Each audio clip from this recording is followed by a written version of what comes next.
it going, everybody? It's C-RadTV back here with another video. So, of course, it is time for another Detroit Lions NFL draft preview for 2020. So, in the last draft preview, we took a look at all the top defensive back and safety prospects for the first round, officially wrapping up the day one previews for the draft. Now, we transition to the day two previews. And we started off with the top day two running back prospects. So we look at the top running back prospects expected to go in the second and the third round. So we're going to be covering 2 rounds here.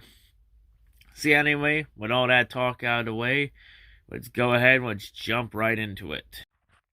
So the first prospect we're going to go over, hailing out of Wisconsin, standing 5'10", weighing 218 pounds, we have Jonathan Taylor.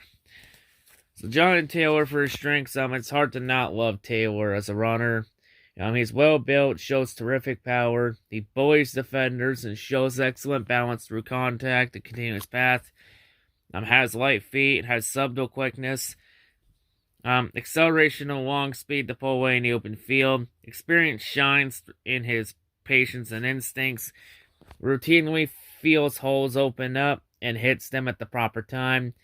Handled a massive workload over 3 seasons in Wisconsin without any significant injuries or decline effectiveness. In his college career, had an average around 6.7 yards a carry. He also shows great power as a pass protector. He improved as a receiver in his final year, helping round out his skill set. His production has been outstanding. In his 3 years at Wisconsin, Taylor totaled up 6,174 rushing yards. Most by a running back in college football history through 3 years.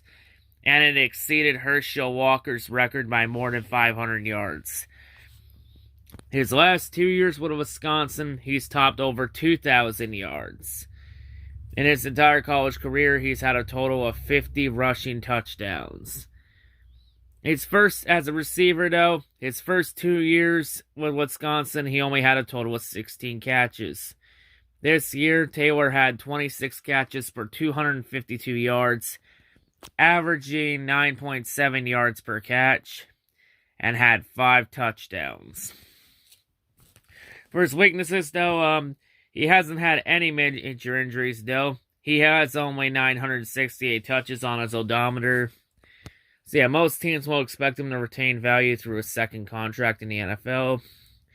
Like many other great Wisconsin running backs, Taylor mainly benefited from a great offensive line since Wisconsin's always had one of the better offensive lines in college football. He's also braked off several big runs by waltzing through huge holes. Not very quick laterally, though. Despite his dedication when improving as receiver, his route running still needs polishing. Always room for improvement.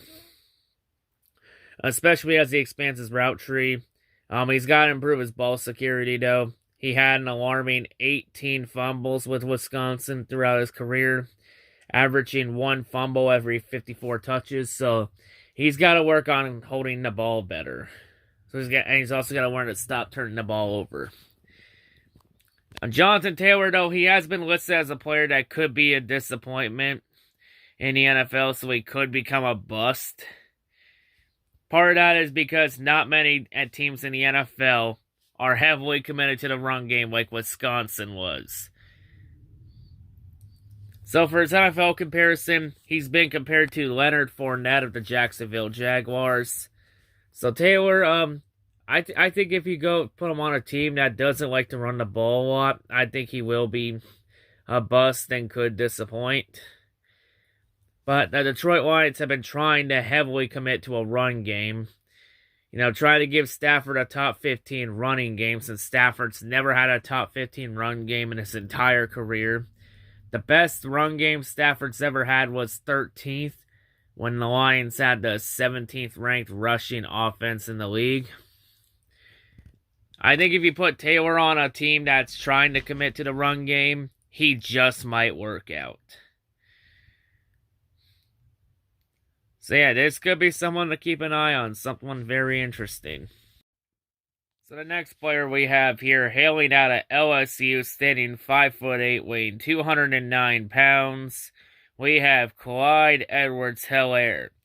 So Clyde, he's your prototype breaking tackles, running back, so he's able to shed off tackles and continue after. For his strengths, though, while he isn't as big as a normal running back, though, he has stout for his height and runs with an energetic punishing style. He's not afraid to be physical. His contact balance is outstanding both in tight spaces and open field. Combines the ability to play through contact with terrific lateral agility, wielding a wicked jump cut and the fluidity to jump from one gap to another while still moving upfield. Very slippery against one-on-one tacklers in space. He can push the pile and fall forward to a finish. He's also an accomplished receiver, shows excellent route running chops, and the suddenness to dust linebackers in man coverage. He can run a variety of routes for position. For his college career, he wasn't on many scouts' radars entering this 2019, but he did seize a major role in a high-powered offense on LSU that took off, especially with Joe Burrow's cannon for an arm, but yeah, Clyde made Burrow's job a hell of a lot easier. This year, he totaled 1,414 rushing yards, averaging 6.6 yards a carry, had 16 touchdowns. He also had 55 catches for 453 yards, averaging around 8.2 yards a catch, and had a touchdown. Also, for LSU's national championship game win over Clemson, Clyde had 164 total yards on 21 touches. So yeah, he made Joe Burrow's life a little easier there. For his weaknesses, though, there is some uneasiness with him since he is a one-year wonder, so he only had that one good year that really stood out. He had just 155 rushes and 14 catches through his first 2 years at LSU. While he is a handful in space, though, he's more quick than fast. He isn't going to wow anyone with long speed. Will often get caught from behind in the open field. Great route runner, but his hands are not especially natural. Could stand to improve his coordination and catch radius, so he's got to learn to catch the ball better. He has the tools to succeed in pass protection, but he's been a mixed bag in that area, being used more often as a receiver. For his NFL comparison, he's been compared to the now retired Ray Rice. So, he has potential here to be good, but it's all going to be about utilizing him correctly and having him improve catching the ball as a receiver. But yeah, the pass protection could be interesting. He could be worth a gamble if it pays off. So the next linebacker we have here, hailing out of Florida State, standing 5'10", weighing 212 pounds, we have Cam Akers. So for his strengths, he's a short, squatty back with a package of elusiveness, burst, and power to project as a solid contributor, and potentially a good starter at the next level. Natural runner, equally capable of exploding through holes when they are there, as well as shows patience and vision to allow things to set up. He may not have the elite breakaway speed, but he does possess a legitimate second gear once he clears the line of scrimmage. Very shifty in tight spaces, not relying on making defenders miss. Shows a good stiff arm, forward lean, leg drive, determination to finish for maximum gain. He's soft and reliable, hands are out of the backfield. Shows ability to adjust to poorly thrown passes. He's also surprisingly effective in pass protection. And that's an area the Lions are going to look at through the draft this year. Try and get Stafford some protection, because Stafford's back injury is a bit of an alarm. So for Cam Akers in the stat line, he's a former 5-star recruit. As a freshman, Cam Akers ran for 1,024 yards. This year, he had 1,105 44 yards rushing and 14 touchdowns. Sadly, though, Akers, he never developed into the second coming of Dalvin Cook, as some people in Florida State were anticipating. But this really wasn't helped because of play by some questionable play by the Florida State quarterback and some questionable offensive line play. So in terms of his weaknesses, though, he does lack the frame of a traditional NFL bell cow back. He measures shorter and slightly than preferred. He can't fall in love with his own moves, dances too much, fails to keep the chains moving in search of bigger, flashier plays. He only left FSU with 69 receptions for 486 yards, averaging around 7 yards per catch, and had only 7 touchdowns. Was rarely asked to run anything more complicated than single dump-offs or screens. Occasional wheel out. He has average ball security. Fumbled only 8 times over the past 2 years. He did miss some time, though, with some various soft tissue injuries over his career. So yeah, that is a bit of a red flag that could be something to keep an eye on. Could it repeat itself in the NFL? For his NFL comparison, he's been compared to Austin Eckler of the Los Angeles Chargers. So yeah, interesting running back that was able to still put up 1,000 yards plus with questionable offensive line play. So he can get it done, but can't. But that injury, is it going to become a problem here throughout the times, especially when the Lions have had issues drafting Pro Bowl offensive linemen? Could be something to keep an eye on. So the next running back we're going to look over here, hailing out of Utah, standing 5'9", weighing 222 pounds, we have Sac Moss. So for sack strengths, he's compactly built with quick feet.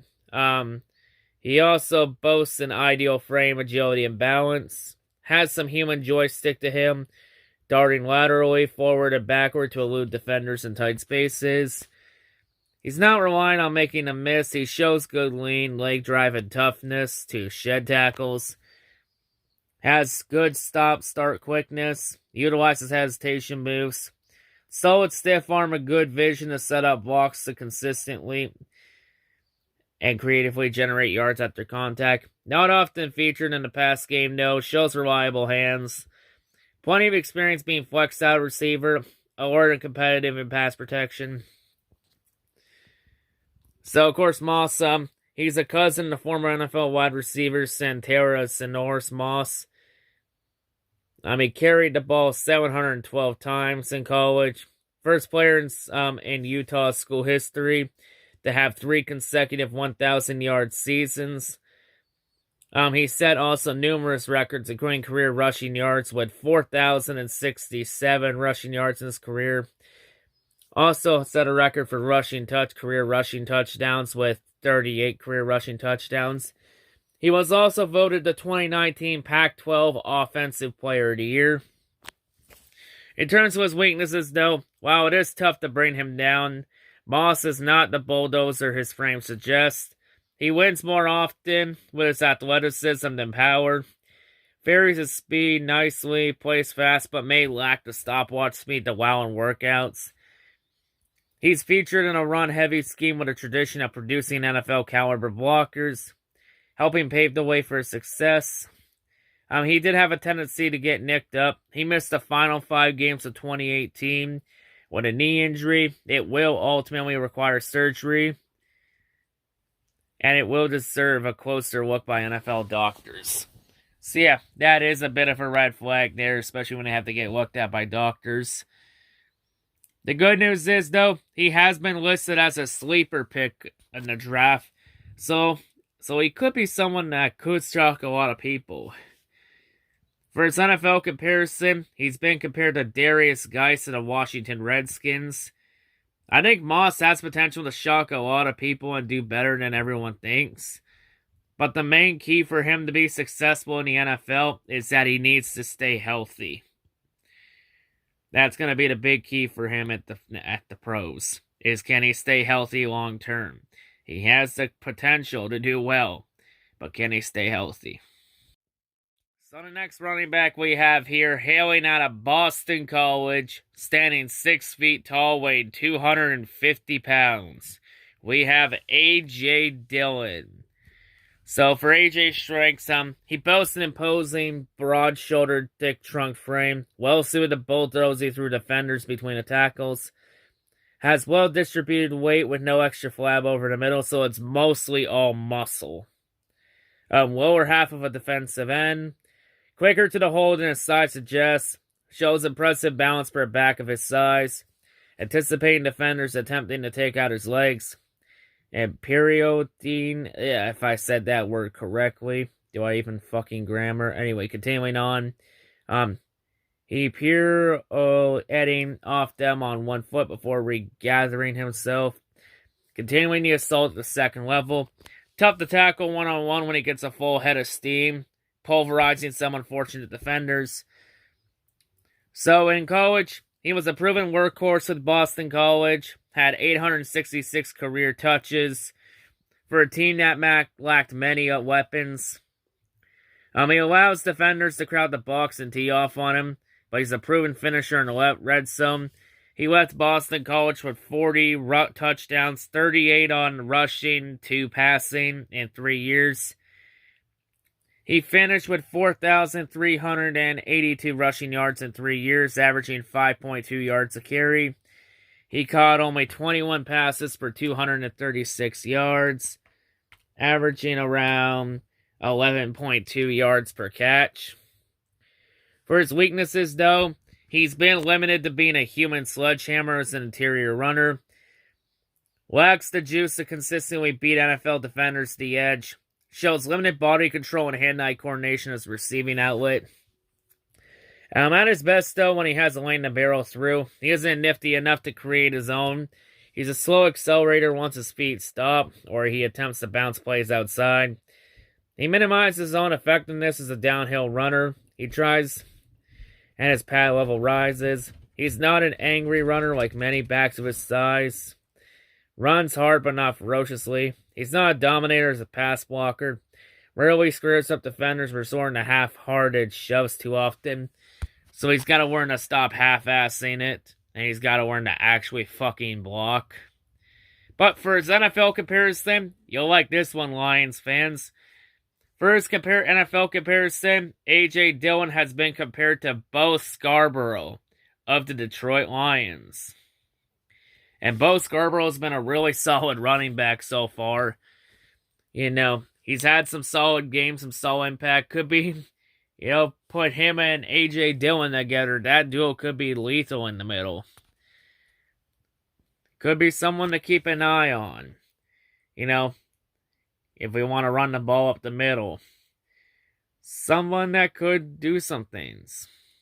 Could be interesting. So the next running back we have here, hailing out of Arizona State, standing 5'9", weighing 195 pounds, we have Eno Benjamin. So Eno, he's your prototype receiving running back, so he's very good in the pass game, catching the ball. For his strengths, he's a bowling ball of a running back. Has a compact but surprisingly powerful frame. Good lateral agility and balance. He's quick to and through the hole. Shows great vision and burst. Shifts without being a finesse back. Has good jump cuts and alerted gaits to keep defenders on their heels. Likes to bury his shoulder into the chest once they do so. Shows good forward lean and leg drive to rack up through interior yards. Not a true speed threat. Accelerates quickly. Has enough speed to beat linebackers to the edge. Agility and burst also stand out as a receiver out of the backfield. He caught 82 passes for 625 yards, averaging 7.6 yards a carry, and had 4 touchdowns over his career.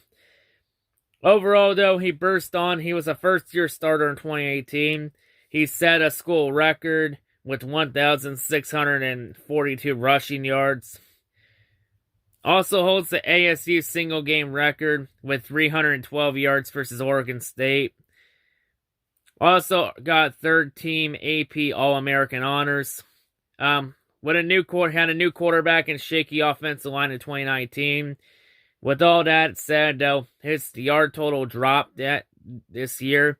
Had only 1,083 rushing yards, averaging 4.3 yards a carry. In terms of his weaknesses, though, he does lack the frame to handle the same bell cow duties in the NFL that he had at ASC at Arizona State. He only racked up 658 total touches in just over 2 seasons of starting action. He's more shifty than speedy, relies on his vision and feel to set up defenders rather than boasting the elite short area quickness to consistently make them miss in tight quarters. He's quick to the hole but tops out and lacks the breakaway element many teams expect out of a potential change out of pace option. He fumbled 6 times last year. He lost 5 of those fumbles after losing just 1 of 3 fumbles in his first season at Arizona State. So Eno's got to work better at holding the ball and not turn it over. For his NFL comparison, he's been compared to Ken John Barner of the Atlanta Falcons. He has a lot of potential, but he's got to work at holding that ball better and not turning it over. Someone to keep an eye on also potentially. And the final running back and the final player we're going to look over in this video, hailing out of Maryland, standing 5'9", weighing 198 pounds, we have Anthony McFarland. So Anthony, he's your prototype outside running back. So he's very good running the ball to the outside. So for his strengths, he's a jitterbug back, with breakaway speed. He's a big play waiting to happen. He's cat quick, darts in and out to elude defenders in tight quarters. Accelerates in the flash to ruin pursuit angles. Has the burst to bounce things outside when the line of scrimmage is bottled up. But doesn't rely on his agility. He shows patience and determination between tackles. McFarland's also more powerful than his height suggests. Possesses a compact, well-muscular frame. Thick, powerful thighs to help him drive through a lot of arm tackles. Shows the toughness in fighting through a nagging ankle injury through the 2019 season. Missed only 1 game, and that was against Indiana. So yeah, injury, kind of a bit of a red flag, but he's proved that he can play injured if the doctors will let him. So overall, in college, he had the red shirt in 2017, but he had a productive 2 years at Maryland. He also set a Maryland freshman rushing record in 2018 with 1,034 yards. He also earned second-team All-Big Ten honors. He finished third in school history with an average of 6.7 yards a carry. He only made 24 catches, though, for 199 yards, averaging around 8.3 yards a catch. For weaknesses, though, he's significantly undersized, and he is coming off a disappointing injury-derailed season, yet still opted to give up his final 2 years of eligibility for the draft. He's used as a feature back at times, but he had more than 14 rushing attempts in just 4 of his 23 college games. So there are some questions about him not being utilized correctly. He shows soft hands, but has a limited catch radius. Wasn't featured as a receiver. He's too easily swatted away in pass protection, so he has to work at getting better in that area. Very little experience as a returner. Had 0 punt returns. Although he did flash potential on the final play of his college career when he gained 40 yards on a kickoff return against Michigan State. For his NFL comparison, he's been compared to Giovanni Bernard of the Cincinnati Bengals. And keep in mind here, Lions running back Ty Johnson came out of Maryland. And Ty was the main featured running back last year, ahead of Anthony McFarland. So Anthony Weirley came in after Ty Johnson to take the load after Ty. So he's someone maybe to keep an eye on, maybe in the return game. Maybe for kickoff returns, we can have him in there. That is, if Jamal Agnew really takes a step back this year. So yeah, someone maybe to keep an eye on. So yeah, anyway, that's going to wrap it up here for another Detroit Lions draft preview. So, of course, this was mainly the one new area on the draft board I was addressing for this round. So the remaining day 2 draft previews we have, it'll be us revisiting areas we did from day 1 and looking at those areas too, since those areas are mainly the biggest areas in need for the Lions entering this draft. So yeah, we are gonna finish the running backs again for day 3. Since the day 3 area, which is like rounds 4 through 7, that's mainly, trying to get depth pieces, since the Lions' depth is really concerning, especially when you go 0-8 without a Stafford. So yeah, we are going to be revisiting the running backs area. Just, you got to bear with me and be patient on this one. So yeah, some solid names to keep an eye on here for day 2 and rounds 2 and 3, if we want to address running back in those areas. There is a chance that a lot of those names could fall in the later rounds, because, we've seen the draft be unpredictable at times.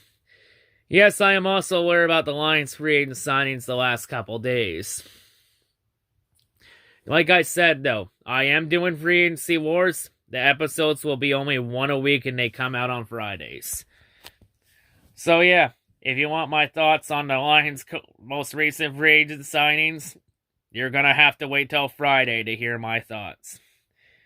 But yeah, anyway, that's going to wrap it up here. That's all I got to say. Of course, if you enjoyed the video, make sure to smash the like button.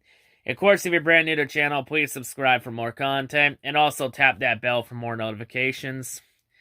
That's going to wrap it up here. I've been C-Rad from C-RadTV. Hope everyone's a great day, and yeah, peace out.